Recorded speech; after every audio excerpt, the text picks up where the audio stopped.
தமிழ் சொல்லுக்கு தமிழிலேயே பொருள் வழங்குகிற அகராதி எதுன்னு பார்த்தா தமிழ் அகர முதலின்னு ஒண்ணுங்க. தமிழ்நாட்டு அரசனுடைய வெளியீடு தான்.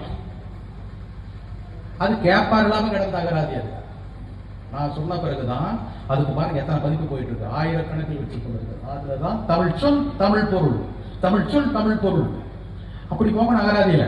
எதுக்கு நம்ம கூடுதலா இந்த தமிழ் சொல்லுக்கான ஆங்கில சொல் கற்க வேண்டிய அவசியம் என்ன? ஆங்கிலம் தனியா கத்துக்கிறேன், ஆங்கிலம் கத்துக்கிறேன், கவிதை எழுதுறேன், அது வேற.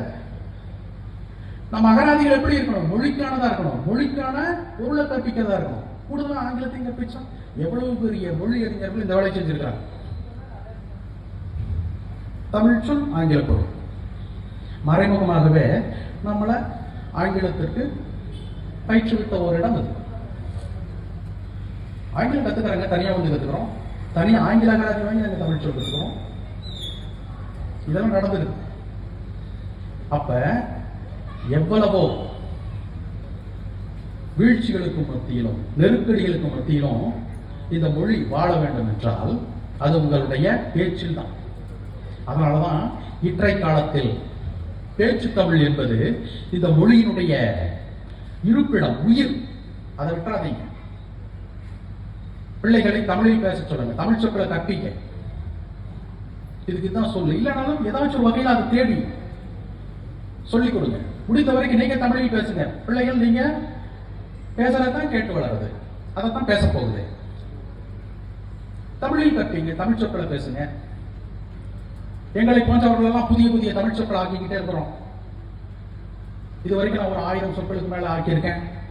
அதை ஒரு தனி அகராதி வெளியிடுறேன். இந்த பொறுப்புகளை எல்லாம் நான் எங்களை போன்றவர்கள் ஏற்றுக்கொள்வோம்.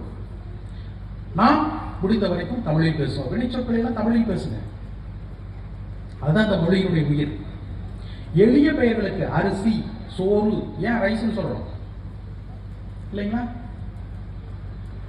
ஏன் அந்த ரைஸ்ல ஏன் சொல்லணுங்க? அரிசிங்க அது. ஆனியன் கொடுங்க, ஏன் வெங்காயம் பச்சடி கொடுங்க? வெங்காயம், வெங்காயம் அது ஒரு பண்பு தொகைங்க. வெம்மை காயம் இல்லையா?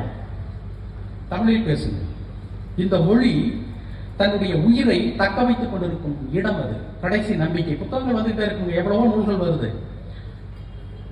அறிஞர்கள் தோன்றிக் கொண்டே இருப்பார்கள், கலைகள் தோன்றிக் கொண்டே இருக்கும், கவிதைகள், இலக்கியங்கள் தோன்றிக் கொண்டே இருக்கும். ஆனா மொழி அது முன்னிலும் வலுவாக உயர்வாக வளர வேண்டும். அதற்கு மக்களாகிய நாம் தான் நம்ம வாழ்க்கையில் இடம் கொடுக்கணும். மொழியோடு வாழ வேண்டும். நம்முடைய பேச்சில் தமிழ் விழுற வேண்டும். மிக்க நன்றி, வணக்கம்.